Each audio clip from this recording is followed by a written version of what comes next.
ದೋಸೆ ಮಾಡ್ತಿದ್ದೇವೆ ಮಣ್ಣಿನ ಕಾವಲಿದ್ದು. ಅದಕ್ಕೆ 2 ಲೋಟ ಹಾಕ್ತಿದ್ದೇನೆ ಬೆಳ್ತಿಗೆ. ದಪ್ಪ ರೊಟ್ಟಿ ಹೇಳ್ತಾರೆ ಕೆಲವರು, ನಾವು ಮಾತ್ರ ಉಪ್ಪು ದೋಸೆ ಹೇಳೋದು. ಈಗ ಇಲ್ಲಿಗೆ ಕಡಿಯೋದು. ಈಗ ರಾತ್ರಿ ಅಕ್ಕಿ ನೆನೆಸಿಡೋದು.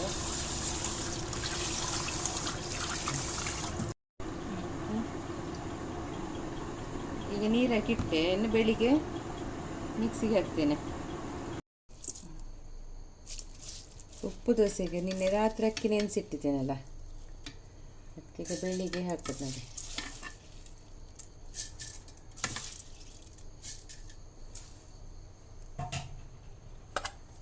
ಅರ್ಧ ಕಡಿ ಕಾಯಿ ಹಾಕಿದ್ದೇನೆ. ಕಾಯಿ ಹಾಕಿದಷ್ಟು ಟೇಸ್ಟ್ ಜಾಸ್ತಿ. ಮತ್ತು ಸ್ವಲ್ಪ ಅನ್ನ ಸ್ಮೂತ್ ಬರಲಿಕ್ಕೆ. ಉಪ್ಪು ಹಾಕಿದೆ ಟೇಸ್ಟಿಗೆ.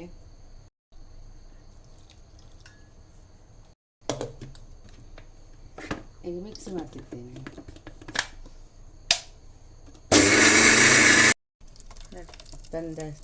ತುಂಬ ನೈಸ್ ಮಾಡಿ ಕಡಿಬೇಕಿದು, ಒಳ್ಳೆಯದಾಗ್ತದೆ.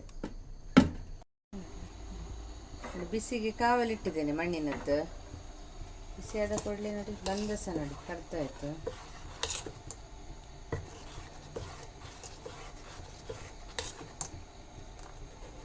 ದಪ್ಪ ಮಾಡಿ ಇಡಬೇಕು. ನೀರು ಸಲ ದಪ್ಪ ಸಲ ಅದ.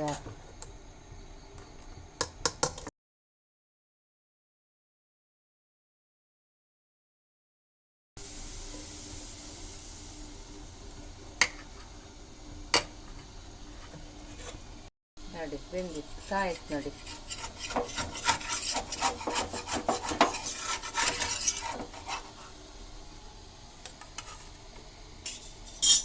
ಬಿಸಿ ಬಿಸಿ ದೋಸೆ.